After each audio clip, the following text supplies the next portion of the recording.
Okay, we'll go ahead and get started. Hi, everyone. Thanks for joining us today on Friday. Welcome to HighRoad U. So we are a qualified provider of CAA credits from ASAE. I'll introduce myself briefly. For those of you who don't know me, my name is Manisha Mangus. I am the Director of Consulting here at HighRoad Solutions. I've got about 15 years of experience in the digital marketing world. I've consulted with a number of associations around digital strategy, specifically field and social media marketing, as well as change management. So I have a lot of expertise or familiarity with what we call lead generation. So essentially, digital strategies or strategies that leverage digital marketing so that you can create leads, or also kind of known as growth inside of your program. So there are several ways to connect with me specifically. Please feel free to reach out to me on Twitter or on LinkedIn. You can also reach out to me on email. We're always looking for organizations who are looking to try out a couple of new things. If you're interested in learning a little bit more about your own analytics, which is what we're going to talk about today, certainly please feel free to reach out to us. One more thing before we get started. You've probably heard some of us talk about this in the past. There is a study ongoing that's currently open. It's the State of Digital Marketing in Associations. It's a study that was started, kind of a cross-global functional study that was started about 3 years ago. We noticed that there was a gap in the market industry in terms of indicators, right? So we noticed that a lot of marketing tactics are continuing to roll through. Associations are continuing with their marketing tactics, but they're not getting the results that they used to get. And really, we wanted to evaluate this from the technology standpoint, just kind of, what's the technology stack look like inside of associations? What are all the marketing tactics around that? And then how effective are they? So we noticed there was a gap, and so we put this study in place. It's currently open for 2016. Often, if you've taken our series, our HighRoad U series, either in the form of these webinars on this section or part of our inbound lunch group or other presentations that you may have heard us present, we often refer to a lot of this data in here kind of as benchmark indicators in terms of getting a pulse in terms of what's going on. So it's always interesting to see the trends, and the 2016 survey is closing out soon. So we encourage you all to participate and provide your feedback. There is a gift card in your name waiting for you once you complete this, and I believe you get entered into a drawing for a larger prize. And so please feel free to participate if you haven't already. All right, we'll go ahead and get started about today's topic. So we're closing out the month. Throughout the month, we've been talking about using social media to grow membership. Essentially thinking of ways that we can pursue growth using all these different social media channels that are sitting out there. So as we normally do, we start out with an overview. We go through best practices or just case studies, things that are happening in the market. And we usually wrap up the series with talking about performance, so especially from a measurement standpoint. What does success look like to us? How do we measure for it? What kind of metrics should we consider? So we'll go through that process today as well. And we'll always start with a recap and kind of cover some of the base topics that we've talked about earlier in the month. And then we'll get into kind of metrics and definitions. Most specifically, likely you've heard many of these metrics before. You've probably used them. You probably keep track of some of these yourself. I'll talk about mostly what they mean to you. And that's kind of important because it depends, the interpretation and the analysis depends on what metrics you select, right? So you want to be strategic in thinking through, what metrics am I going to apply so that I can demonstrate the value of the program, demonstrate, the activities inside of the program that I'm trying to promote, and what does that actually mean to the organization. And lastly, we'll wrap up with where do you go out about, seeking out these metrics, right? So it's great to say kind of, here's what I want to accomplish, here's what success looks like to me, here are the measurements or the activities that I want to measure by. Now that's great, I've got that in hand, where do I go to actually find this information? So surprisingly, there are actually a lot of inline sources that you can use, so we'll go through some examples. So just to recap, why is social media important, especially from a growth perspective? Essentially what we're saying is that association marketers in particular care about social media, probably for the most part because of its reach, right? And that becomes important when you're looking to grow. So we often talk about member acquisition versus member retention strategies. Member retention is, essentially you've got a membership base that you need to keep highly engaged. Your measurements and your activities are not around growth and finding new members. It's about retaining the existing members you have and then eliciting more further insights, right? Doing more with what you have in an effort to drive revenue through all the programs that you currently have. Acquisition. Right, so remember, acquisition strategy is more along the lines of getting in front of people who have not heard of you before, and you need to convert them to members. Right, so association marketers like social media because that's how you can get in front of people potentially who otherwise wouldn't necessarily know about your organization, brand, or program, but they are on those online communities where there's a natural synergy with your programs and your own offerings. So while they may not necessarily be interacting with you, they are probably interacting with like-minded individuals, kind of at an educational level, from a networking perspective. They're in the same group of people that are typically, kind of categorized into the persona that best matches your prospects or your potential members. It's particularly useful from a frequency standpoint, and what that means is that it's one of the few channels where it's okay to continue to send messages on a daily basis or more than one a day. Right, so I think we've tapped out on the world of email marketing. You really don't want to send too many emails. It's a risk of alienating your base.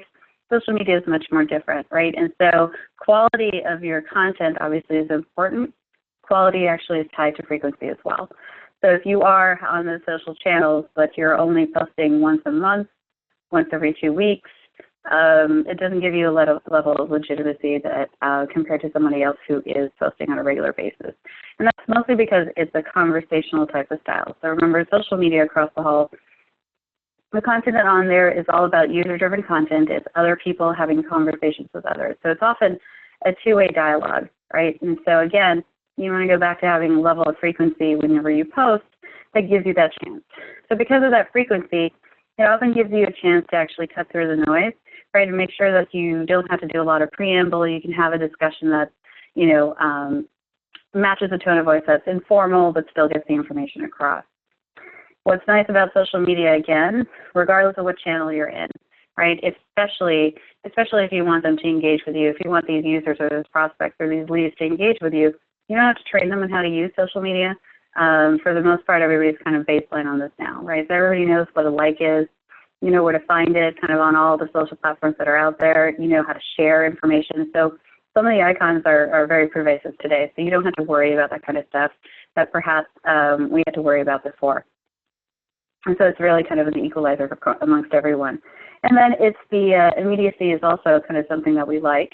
Again, it ties back a little bit to frequency, but it demonstrates that you have a pulse on what's going on inside of your community, right? Industry trends, breaking news, alerts, notices from the Hill, things like that. Those are kind of real-time breaking information, and it really gives you an opportunity to, again, jumpstart conversations that you normally wouldn't have a chance to do otherwise, right? So the immediacy is real-time, is very, very much preferred. It goes back to the legitimacy and tone of voice, and the frequency aspect or concept of that. Lastly, it gives you an opportunity to really kind of offer something that's of value, right? So again, you don't have to do a hard sell here. If you're doing conversational and you have a presence on social media, that's, a combination of you broadcasting information as well as encouraging people to find each other or sharing information that may have shared with your network already, right? You get to be that facilitator. And so again, you get to control a little bit of that conversation in real time. And that, again, of course, leads you down to the path of conversion, which is what all marketers concerned about growth really want to get into. So the big question is, from a growth perspective, how do you generate those leads? So we'll use social media as a channel, but how do you actually go about doing that? So to start with, you need a really good offer, right? And your offer is typically your call to action. You need something that's compelling, that'll make people notice, that'll become aware of what you have to offer. And then you need a way to digitally connect all of your properties that work together. You want them working in tandem, simultaneously together, and those are typically done through what you might have heard as an integrated marketing campaign. Right, very simple term. It's just an IMC.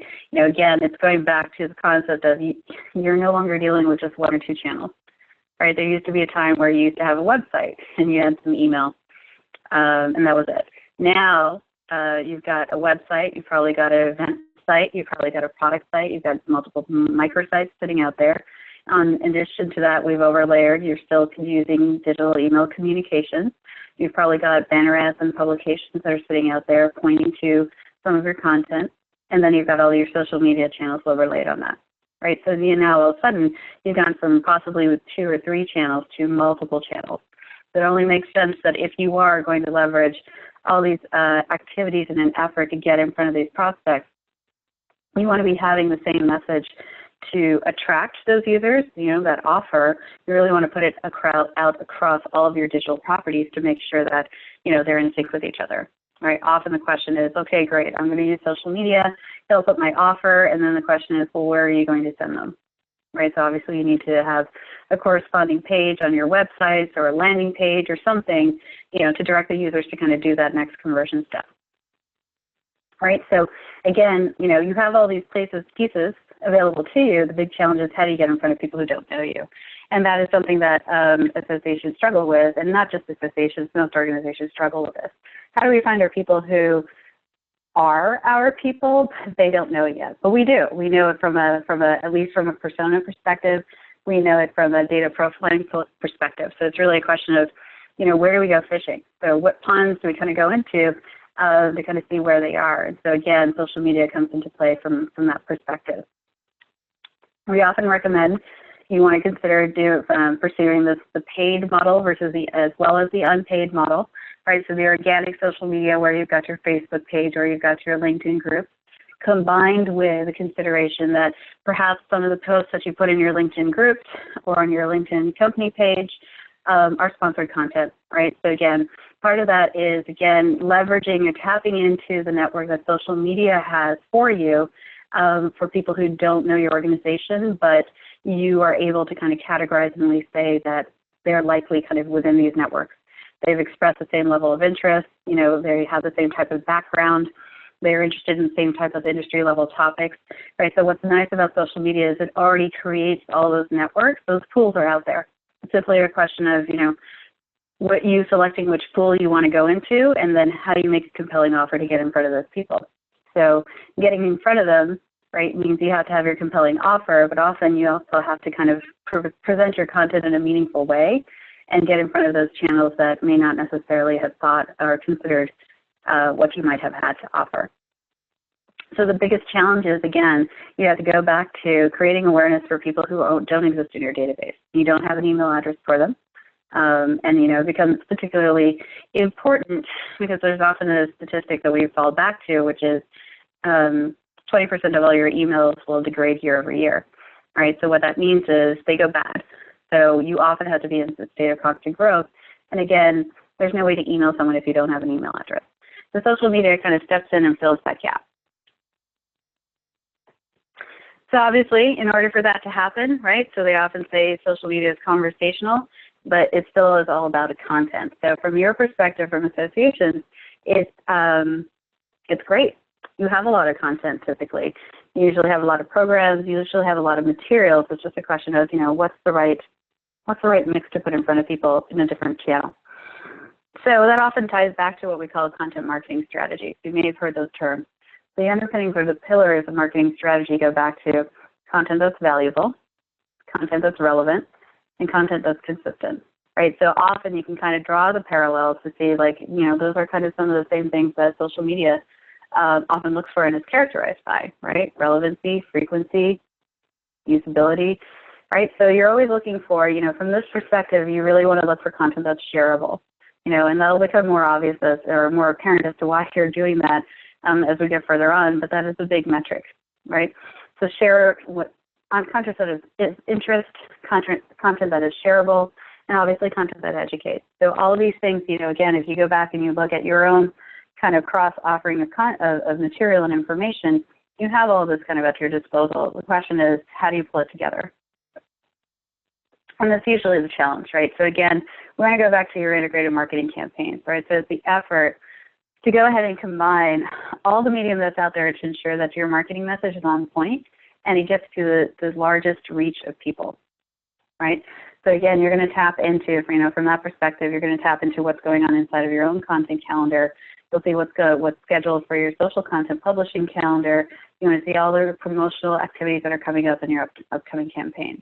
But again, the whole point is to tap into that knowledge base, tap into kind of here are all your vehicles, your medium, your digital vehicles that are sitting out there, and kind of propel them all together and have them move forward with one message with that right content.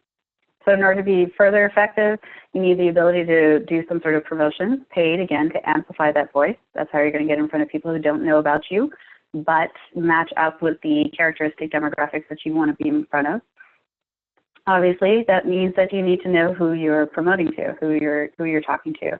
That goes back to personas, right? So social media often, I just came back from doing a persona workshop with one of our clients, and again, a lot of this now has to do with one of the components when you build your persona is talking about how your users, how those individual characters consume information, right? And it's more important, right? So obviously for you, you walk through demographics, what generation they fall into, are they male or female, those kinds of things. But you also think about, it becomes one of those standard questions of, one, how old are they, right? How likely are they to use social media? Where are they most likely to consume information? Right, so do they start their day by looking at Facebook? Do they start their work day by checking out their LinkedIn profile? Are they on the pulse? What are they doing? Right, so those things become particularly relevant because that might help you pick out what channels to promote on. And that's one of the reasons why you go through this exercise. So social media is definitely a component when you're building your personas. That's usually a piece that comes into play. Because again, you're trying to get an understanding of how information is consumed. And then beyond that, you want to know how they're going to interact. So are they the kind to simply get the information from social media and move on? Are they more the kind to highly interact, right? Again, knowing those details about your personas will dictate and direct you in terms of how you want to reach out to them and do other campaigns around them. Right, so again, you're going back to thinking about how you make those meaningful conversations and how do you start those without relying on the push message that just gets in front of them to say bye, bye, bye, or go ahead and sign up and join. And lastly, to be effective, right, in order to kind of set the parameters for this growth that we're trying to accomplish, you want to keep your pulse on what's going on, right? So you want to be in the know. So often this is called social listening, social monitoring, it's whatever you want to call it, right? So again, social listening is part of a larger kind of a larger practice where they use a lot of different platforms in which to kind of see what's going on within the industry. But it's the same concept. What you're doing is you're keeping an eye on not only what's going on in the industry at that level, but also what's going on inside of your social media channels and where your people are, right? So it's particularly important because social media is in real time. So if you have something relevant to say because a certain topic has appeared, you can't wait, right? You can't, again, your social media strategist or social media person will probably likely have a spreadsheet of, we've mapped everything out based on the marketing calendar. Here are the topics, and here are the tweets, and here are the posts that we're going to post every day, right? Those are kind of the standard just to, again, to kind of keep things moving along. They, of course, can't see, they can't peek into the future and say, oh, on Wednesday there's going to be breaking news about something that has to do with one of our advocacy campaigns, and we've got to mobilize people and make sure that they're aware of it. You won't know that until Tuesday, or you may not even know that until Wednesday morning, right? The social media becomes very powerful because you can mobilize it, but you have to be on top of it, right? So it's making sure that you're comfortable knowing that, some of your content is going to be very much on the fly, which is fine and actually desired because those are the people who notice, right? So you're looking for your like-minded individuals, your like-minded prospects who notice that you actually have a sense that you have a good handle on what's going on, and you might be someone they want to follow. Or you may be someone who they want to like, they may wish to check out what you've provided for them, right? So those are all things that kind of add to your portfolio, add to the things that you want to consider in order to be effective. So let's say you've done this, right? We've gone through our case studies in the past. We took a look at LinkedIn. We took a look at Twitter. We took a look at Facebook as well as some of the private channels. So you've got all these channels going, right? So you've kind of just started your program again. You've gotten reinvigorated. You're like, yes, we're going to get in front of people. Maybe you've got a Twitter card. Maybe you've got some sponsored content on LinkedIn because you're just trying it out. That's great. So the next question is likely somebody will ask you, well, how are we doing?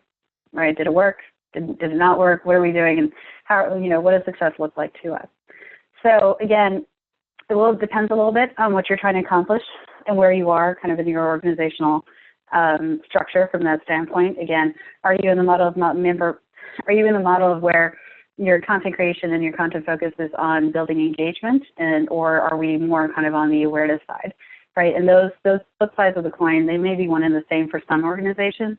They actually may be different for others, right? When we say awareness, awareness is impressions, right? Eyeballs on something, somebody looking at something.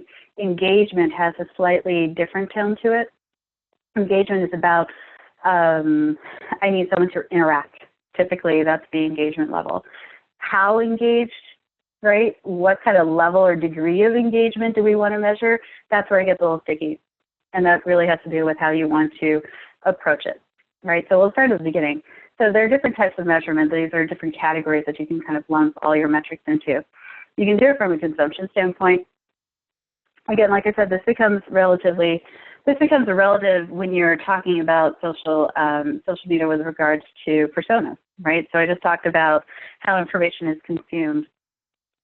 And so this will give you some indicators about, number of eyeballs, how information is, do they view it? Do they save it for later? Do they bookmark it? Do they like it? How well did the post do in terms of capturing attention? And more importantly, did it resonate? Right? Did they do something to demonstrate to you that, oh, I saw it, I read it, I acknowledged it. All right, so that's kind of one category that you can lump some metrics into. Another one is sharing. So again, social media, it's social. It's all about sharing. It's about not only tapping into the network you have, but tapping into the network that you're connected to. All right, so this is why organizations kind of across the board, nonprofit, association, for-profit, that's really kind of why they're doing this. They want you to write a review, rate something, share something, leave a comment, not necessarily for you to see. You will see it. It's more important that your peers see it. They want your friends to see it, right? Because friends of friends expands their circle. They're probably thinking that, you're probably friends with likely, let's say 10% of the people you're friends with are pretty much like you. They're probably in the same industry. Perhaps they have the same background. They certainly went to the same school, right? So they're trying to look for expanding that reach, that organic peer-to-peer social networking, right? So sharing is a way in which to do that. How well does this post resonate? Again, it's trying to kind of get a gauge of, do you feel strongly enough about the content that's on the post that you feel that, you know what, I'm going to represent it again. I'm going to share it, and it's going to distribute now within my own circle. Right, and that's typically another level of engagement that you would want to track. And it comes down to putting things into the engagement bucket itself. They created the engagement bucket simply because, sharing is one way of identifying engagement, right? But engagement actually falls into the, you could say how many number of likes? Did we get number of likes? Did we get number of comments? Did it elicit some sort of response or acknowledgement that we can build upon? Right, so that could be interactions, comments that have been left behind. Facebook has now introduced those emotive social icons, right? So what kind of engagement can we categorize those into? And then the last category falls into that lead gen category, right? So how often did the number of clicks, what did it result in? Right? Did we result in something that is successful? Did it propel someone to move to the next step? So that's our ultimate lead gen, right? That is what we would probably qualify as conversion. That's the ultimate goal. So you can see how you can measure these, different ways. So the whole point is to try to get to that level. So across the board now, if you start to think about your own social channels that you have there, you have all these metrics that are available to you, right? So you'll see number of posts, number of likes, number of comments, number of shares, right? The number of times somebody favorited something, number of times they retweeted it. You can even get down to, those are all the post levels. Maybe you want to think about it kind of like at a larger level from a network level. How many followers do you have? How many followers do those followers have, right? What are the number of subscribers to your blog, right, or to SlideShare or to your YouTube channel, right? So you think about here are all the things. There's a lot of data, right? You can scrape the net and find a lot of data that you can tap into.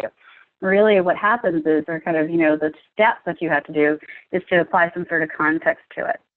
You have to think about and strategically, selectively choose which metrics are the ones that you actually want to consider, which ones would be applicable to you and would demonstrate, your own evaluation of success.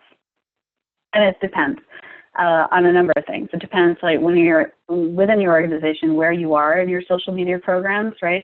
If you're kind of in the infancy of you've just started your social programs, then you really want to build awareness, right? So, those would be a different set of metrics. If you are kind of not fully mature, but you're clicking along. You've got social media programs kind of across the board. You're using integrated marketing campaigns to develop interest, and using tasks as kind of, we've got to pursue high growth, right? So therefore, we've added in some digital advertising. We're doing some social media advertising, paid, right? So some of your metrics are going to be different. Not only are you going to look for, let's do impressions or awareness, right? But now you're going to look for engagement. And you're going to go a little bit deeper. What does engagement mean to us? Right, so if you apply some context, right, so here are some more metrics that might be more relevant to you, right? So one is number of visitors. So remember, social channels are like websites for the most part, right? They're online, internet-based. You want to think about your reach and your distribution into each channel. So while, yes, Twitter has, potential extended reach of 700 users, right, on your own channel, how many do you have? How many are actual visitors versus how many kind of look at your stuff and then leave? So they haven't quite been compelled to say, I'm going to follow you, I'm going to subscribe, I'm going to post or anything, but, I've seen your information, right? So those make a difference. You want to think about referral sources.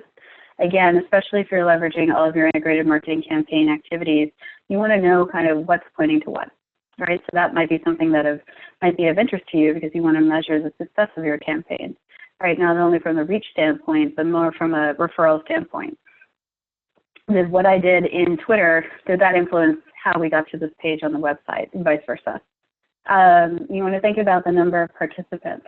So it's different, as I said, from the number of visitors because, your visitors may not be engaged with you. Your participants are the ones who have signed up, right? They're a member of your community in LinkedIn. They are, they're a member or they're a fan of your Facebook page. They follow you, right? So different distinction and different context.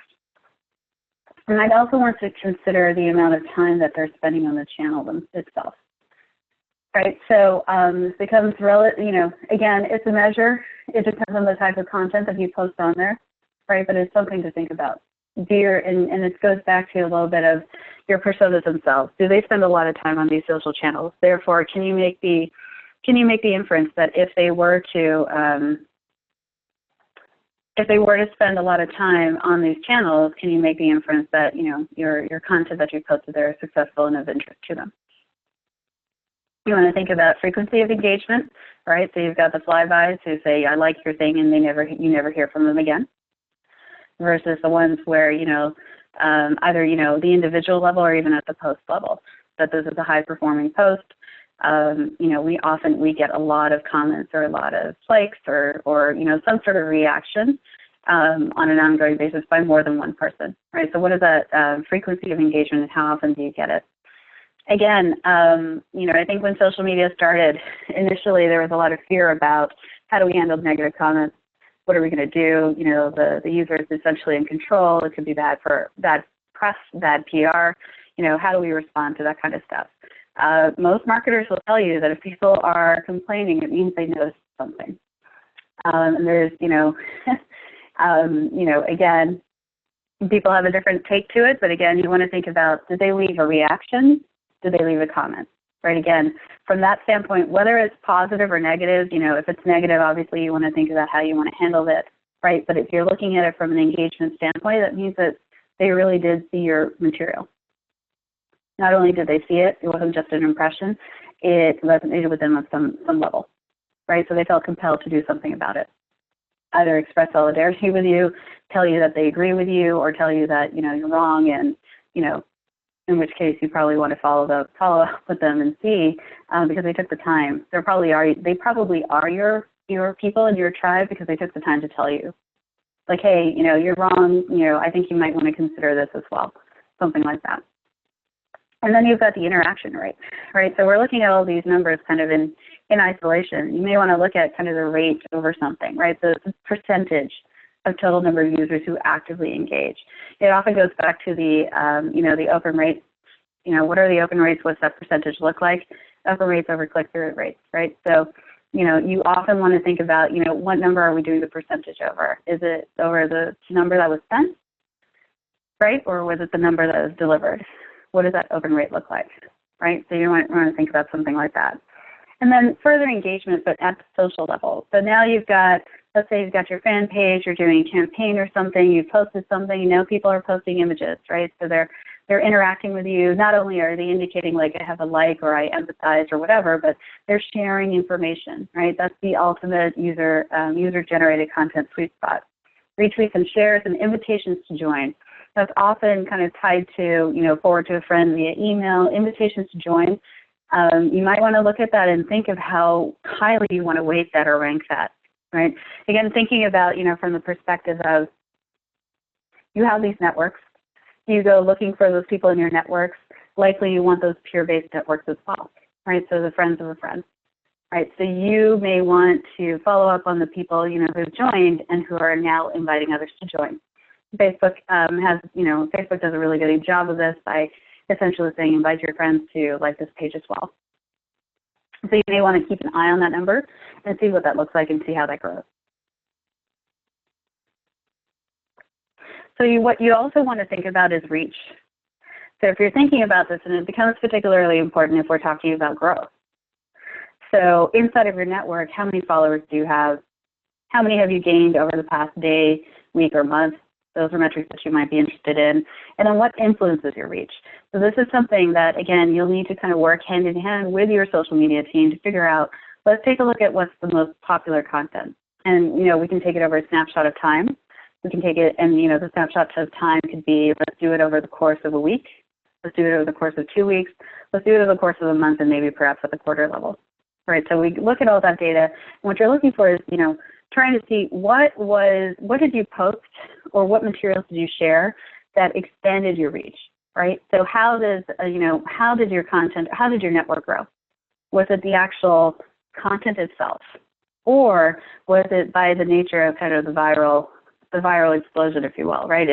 Was it by the fact that simply your content resonated with the right people who in turn shared it with the other people, right? Part of your target group, all it took was one target person, and then they kind of circulated it, and that's how your content, you know, expanded or got amplified, right? Trying to understand what's influencing your reach. Is it straight up content, or is it a combination?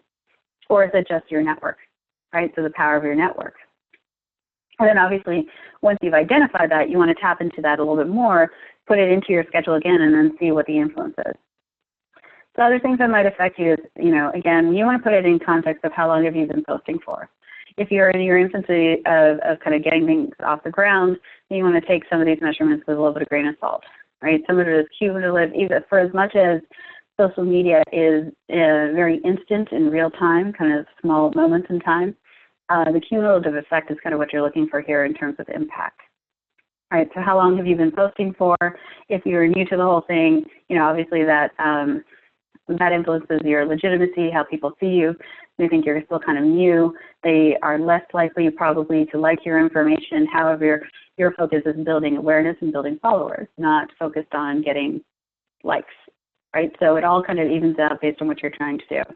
And then, of course, you want to go back to how recently have you posted, right? So those are flip sides of metrics, right? So some of them are on the production side, kind of the what it takes for your team to produce them. There is a monetary value to that. There's time spent, right? So you do want to kind of demonstrate and say, like, over the course of, you know, the month we've posted 90 things, and 90 posts across, you know, all the channels that we have.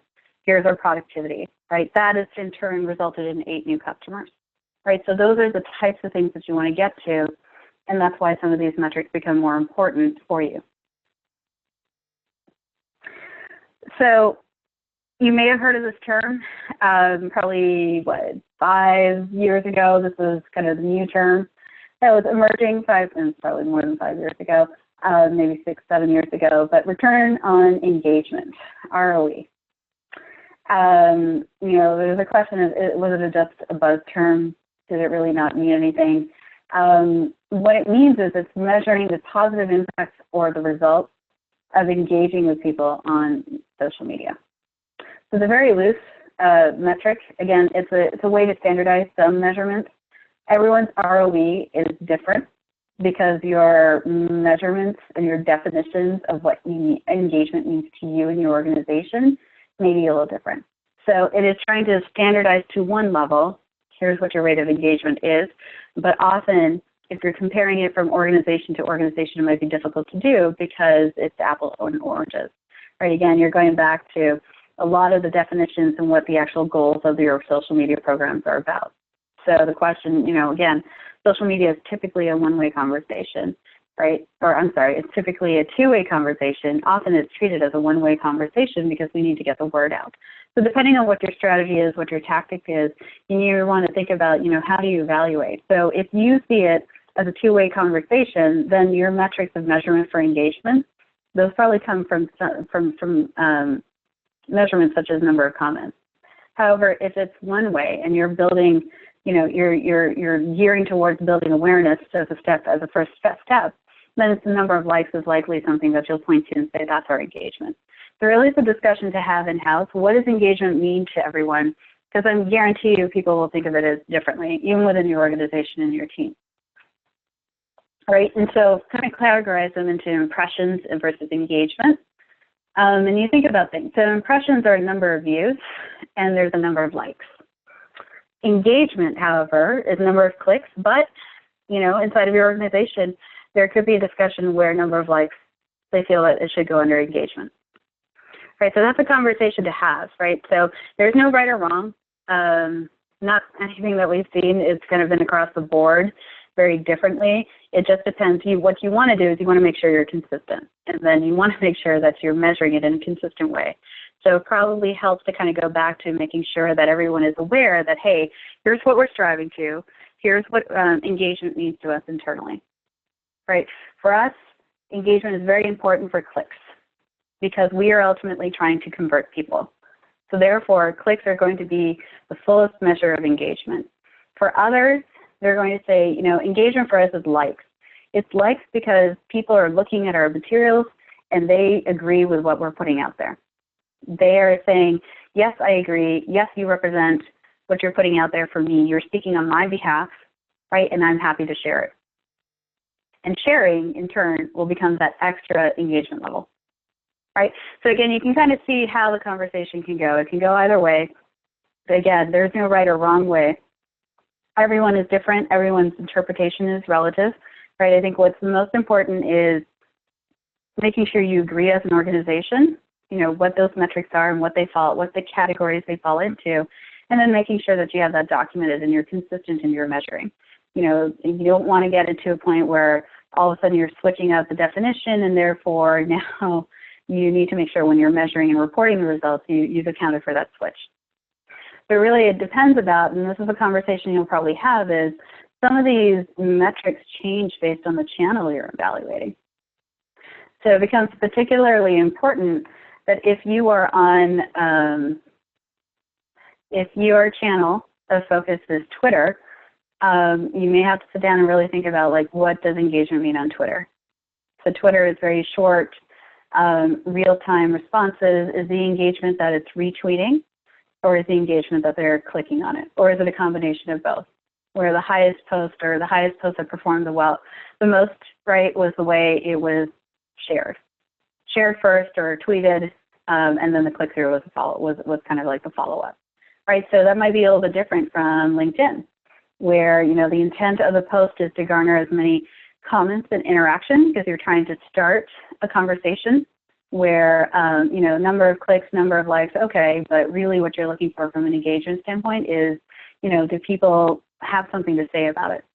And then that might get very specific, right? That may not necessarily be a post that's on your company page.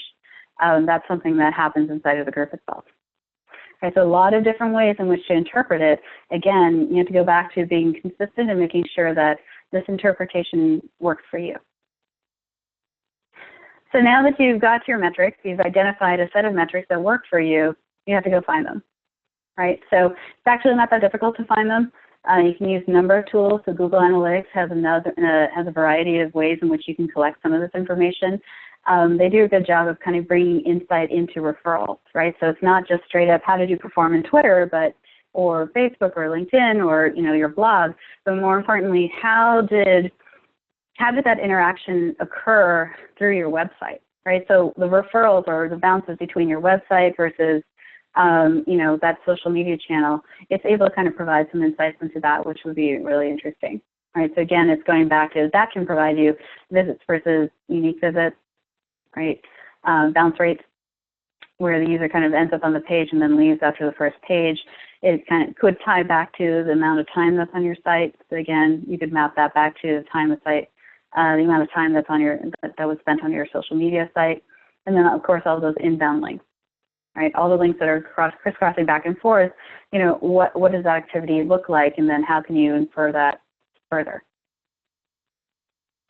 I don't know if many of you know this, but again, you know, you can track your metrics. You can gather your information natively inside of each social media tool, or you can have another platform aggregate it for you. Inside of Twitter, Twitter allows you or gives you a lot of insights using their own kind of inline tool, right? So you don't have to sign up for, you don't have to pay extra for this. This just becomes available to you. You simply type in analytics and then your handle, and it'll show up. Right, so it'll give you kind of a snapshot, kind of here's your dashboard, here's the stuff that's going on, here's what you've been doing. So clearly, you know, I've been guilty of not being very active on Twitter, probably something I'm going to get in trouble for, but, you know, it'll give you some highlights for, you know, overall highlights, right? So over the month of May, here's what happened, right? So, you know, and it's also trying to give you some helpful suggestions, right? That tweets with photos get missed more. And then, of course, it's always going to do that plug for you, right? Get in front of more people, advertise on Twitter. Right, so, you know, it's all kind of tied together, but it'll give you some summary stats. You can go back to the tweets, and it'll give you some breakdown on the tweets itself, right, the number. Again, volume becomes more important on Twitter, right? You don't want to tweet one thing a day. You probably want to keep it rather constant.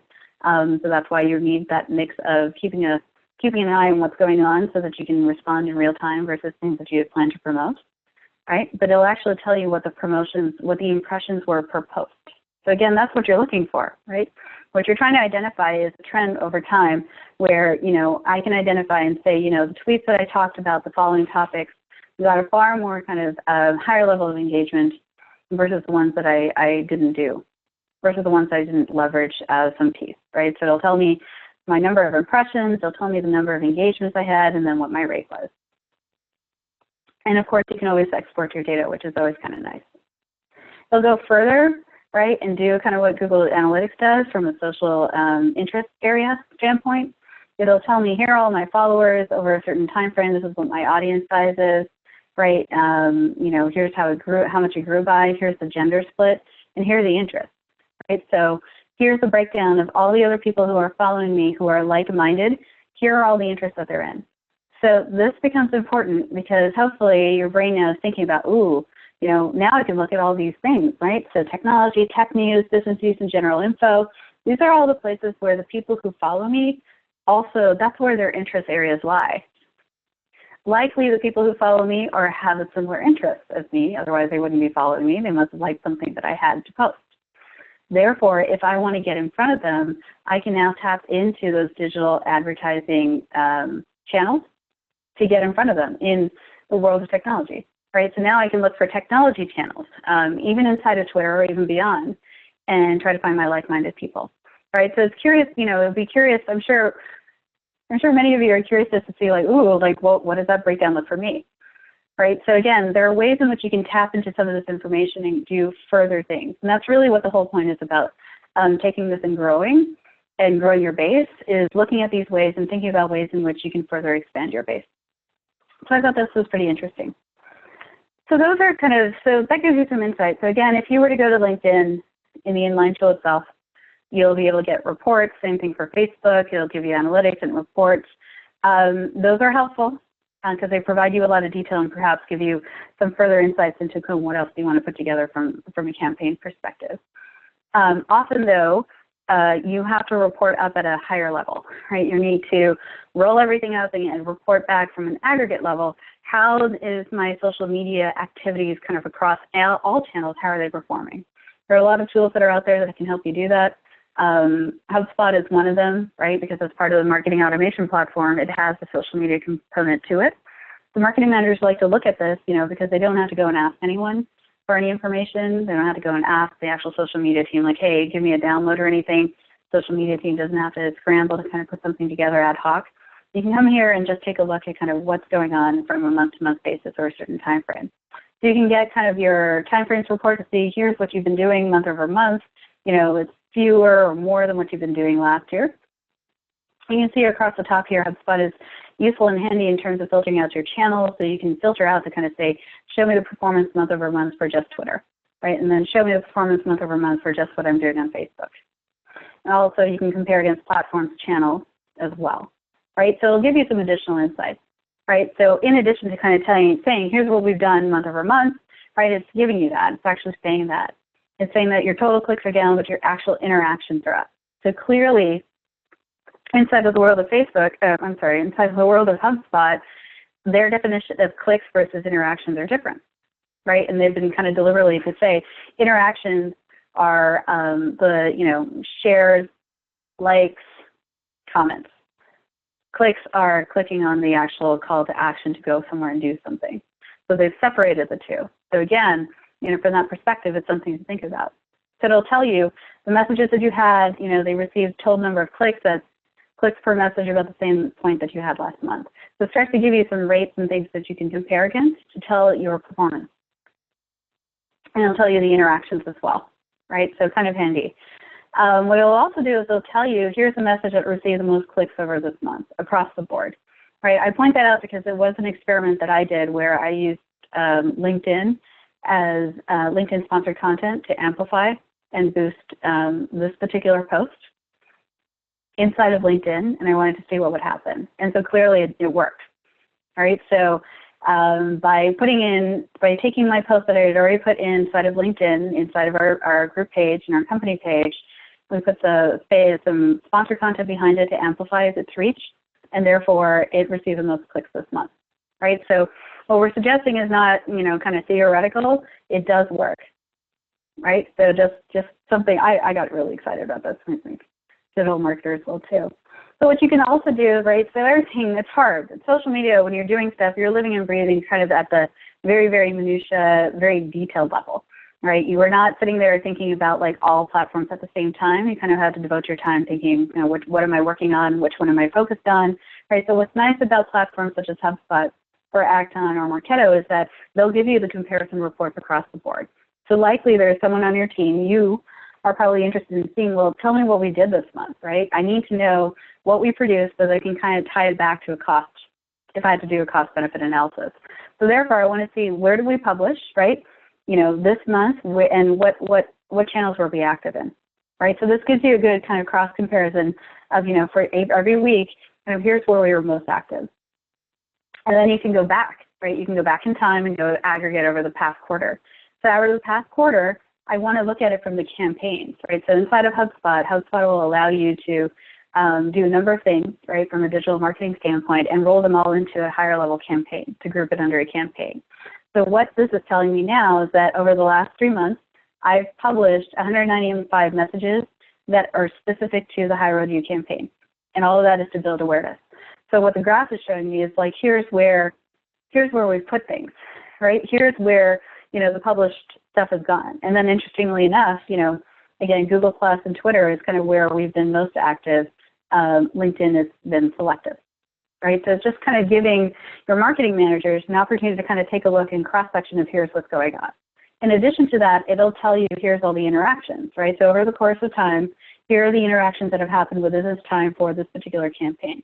24 interactions, and it actually tells you, right? So interactions in the world of HubSpot include mentions, right? Replies, comments, likes, and retweets, because it's doing this across the board, across all channels, right? So it's interesting. It will tell you kind of like, here are the interactions, and then with the, here's the message that had the top interactions over the course of time. What I really like, and what most organizations get really excited about, are statements like these, right? So again, you could come up with all of these statistics on your own if you had a team sitting there kind of doing the stuff in line, but it takes a lot of time. And it takes time because you have to collate them from every source, put them together, and then interpret them, right? So if you can, looking for a platform that allows you to do this at an aggregate level just gets you this information a lot faster so that you can do something else with it. So I'm still looking at my campaign over the 3-month level. And what it's telling me now is that over the last 3 months, you haven't gained any net new fans or followers, but you've had 321 visits to your website from social media. So therefore, our calls to action on social media are working. We're driving everyone to our website. That was part of one of our metrics, so that's what we're doing. And then it's also saying, by the way, just so you know, you gained 8 new contacts from social media. 8 new contacts inside of social media, inside of the world of HubSpot, again, is tied to lead conversion, right? So inside of the platform, we've kind of said if you have, if the person has actually come from social media, they've seen our call to action, they've clicked on it, now they're on the website, and then therefore they've filled out a form or something. To us, we've never heard of them before, that becomes a new contact. So we are attributing that net new contacts, right? Those 8 sources, those 8 contacts came from social media. So therefore, you can kind of say our conversion was successful over the course of the 3 months. We generated 8 new contacts, and you can translate that to whatever that costs you, right? So that's really exciting. But now you can actually get into the nuts and bolts of like, why are you doing all this stuff? Like, hey, that's great. We've got interactions defined. We're counting all the stuff. But now you can actually see kind of the path and the progress to say that this is how I'm going to do growth, right? This is how I'm going to pursue growth and grow my membership. I'm going to have all my pieces out there getting amplified. I'm going to drive them to my website. I'm going to get them to do something that is measurable so that I can collect their contact information and results in something that I can turn back and say, I got a new contact, I got a new lead. This is how I found a prospect for membership. Now we're going to convert them. Now we're going to take them down the funnel further and talk to them further and make sure that they want to be a member of our base. All right, so really kind of interesting stuff that you can do at the aggregate level. You can, like I said, do it at the individual inline level with using all these different tools. It will take longer. Obviously, it's a little bit more of a manual process, but it doesn't mean it can't be done. But I just wanted to kind of give you the flip side of what it means to kind of look at it at the individual level versus what you can see kind of at the aggregated level and some of the metrics that you can move and drive to. So then to recap for this month, right? So what's really important about using social media to grow and to drive that growth, obviously it's your content and your audience. Key foremost, you need to make sure that you've got the right offer, and then you need to make sure that you spend some effort in planning your combination of paid and unpaid social media marketing mix, right? So play with both. Like I said, it doesn't take much effort to demonstrate that, you get some sort of uplift by exposing it to different audiences that may not necessarily be part of your followers, right? So definitely play with that and see what that balance looks like. And then what you want to do is you want to sit down, you want to make sure you're selecting the metrics that best represent how you define engagement and interaction, right? Again, go back to sitting down and saying, to us, what does engagement mean? What does interaction mean, right? And you can go by it from a channel perspective. You can go by it from an internal perspective if you've already had that discussion in terms of what does this mean on the web, just overall, or what does this mean when we have people, reach out to us? What does this mean, right? So you can take some of those and kind of apply them. Do you want to be consistent? Right? And so lastly, once you have this defined, you really want to think about how you can roll up and aggregate it so you can identify those trends. So you are ultimately looking for those conversions. You are looking at ways to say, I gained X number of followers over the course of a certain amount of time. Of those followers, 2% ended up on our website exploring stuff, 1% ended up on our membership pages, and 0.5% ended up applying or looking at the application page of our membership, right? So that's kind of the path and the journey that you want to get down to.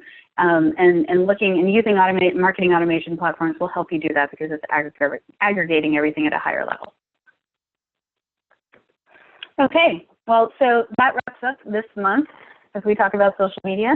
Next month on HighRoad U, we'll be talking about using digital metrics to gain member insights. So again, back into a lot of digital metrics, what you can do out there, and what you should be looking for to optimize. So June 3rd will be an overview, June 10th will be best practices, and June 17th we'll be talking about measuring and kind of seeing those things in effect. So thank you for joining us today. Appreciate your time. Give you a couple of minutes back in the rest of your day. I'll leave the line open if you want to post a question. Otherwise, have a great day. Thank you, everyone.